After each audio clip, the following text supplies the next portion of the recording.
Okay, today we are going over what I carry in my pack when I'm tracking or still hunting, whatever.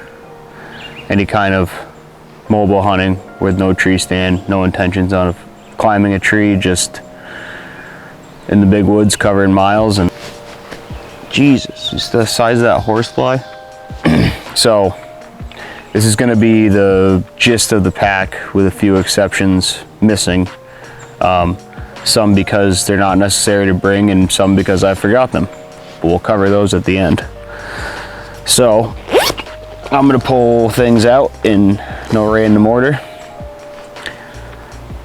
Drag rope. Pretty self-explanatory, but I think it's a 3/8 piece of nylon rope, probably 5.5 feet. You just find yourself a good sturdy stick. I tie a double half hitch around the stick and then a couple loops through each antler.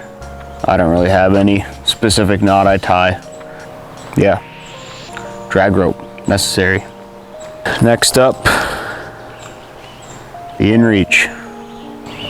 This thing is super handy when you don't have service, you need to communicate to the outside world because you can send text messages through it. It also has an SOS feature. Sorry, I'm fighting a cold. That gives me a little bit of peace of mind because a lot of times when I'm tracking them by myself or still hunting, I'm far away from the truck, far away from service. You know, if something did happen to me, I could use that feature and get help if I needed.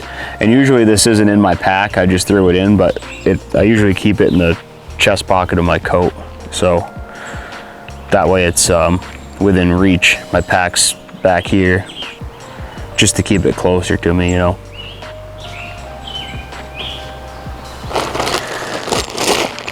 I always keep a spare pair of gloves. Sometimes at the end of a long, hard day of sweating or getting wet or whatever, that walkout is, it's nice to have a pair of dry gloves. Highly recommend carrying dry gloves. And also, they're not in here, but I do keep a spare pair of wool socks too. You know, if you ever had to stay the night or something, I'll guarantee you, even though you wear rubber boots, your feet are probably going to be wet from sweat. So a fresh pair of socks would probably be super comfortable.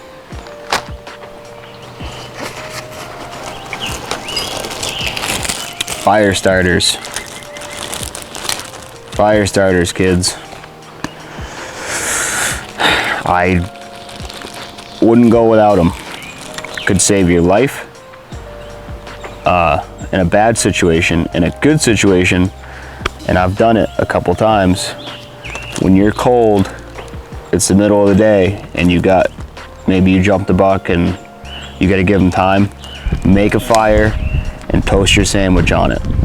You guys hear Hal talk about it all the time, but I'm telling you, it's like hitting the reset button. There's nothing better than a toasted sandwich in the middle of the day when it's cold. So I just have a Bic lighter and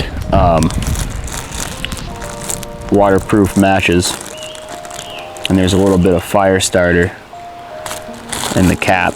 Usually try to use birch bark or whatever, but if it's not around or fire's being stubborn, keep a little bit of fire starter up there. Helps out.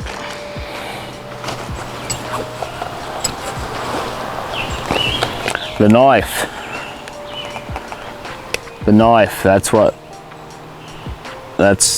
just, yeah, that's like the drag rope. That's just needs to be in there because if you get so lucky to shoot one, you gotta gut them out. But just a simple buck knife, super sharp. Doesn't matter what kind of knife brand you have, just make sure that sumbitch is sharp.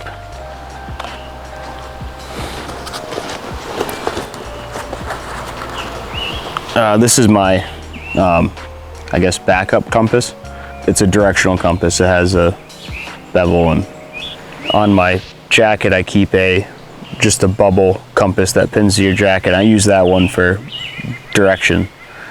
But this, good idea to keep two spare compass.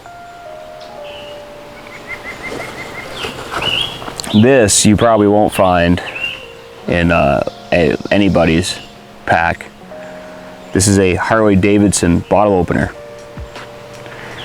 And the reason I carry it is sometimes, you know, you're out on the track, you get thirsty, you don't have twist off beers. No. I actually use this to carve my initials in a tree. Whether I kill a doe, a buck, a turkey, whatever it is, I'll the nearest tree where it died next to, carve my initials and what it was. You know, say it's a tom I shot with my bow, I'll put JA and then a T and an arrow. Just personal thing I do. If you're hunting somewhere like, you know, northern Maine, where there's heavy logging and, you know, your initials could get cut down the next year. So, but it's something I do. It's in my pack. And that's what we're talking about. So that's it for the main compartment. Up here, Bigwood's designed this as a GPS pocket.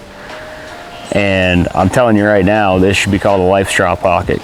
It fits right in there nice, and then I can just reach around, pull it out, take a drink out of the brook, river, whatever, pond, puddle, throw it back in, keep it moving.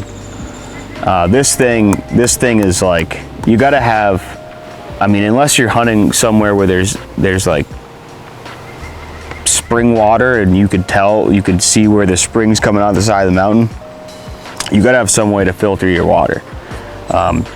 Timmy Bolduck, he carries a bottle that has a filter straw built into the cover. Highly recommend. They're like 17 bucks. They're good for like hundreds of thousands of gallons or something, and you could even throw it out at the end of the year and buy a new one the next year. But life straw.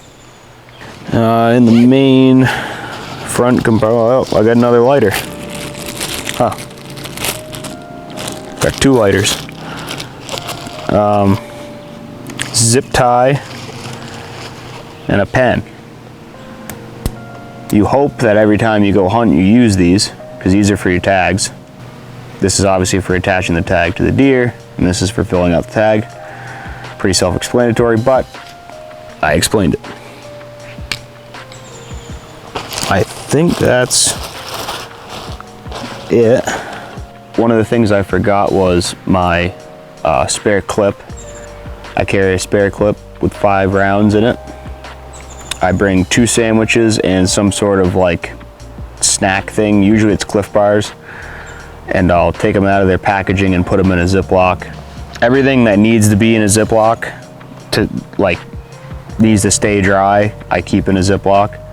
You know, stuff like my rope and knife and stuff like that doesn't need to stay dry, so that just stays in as is.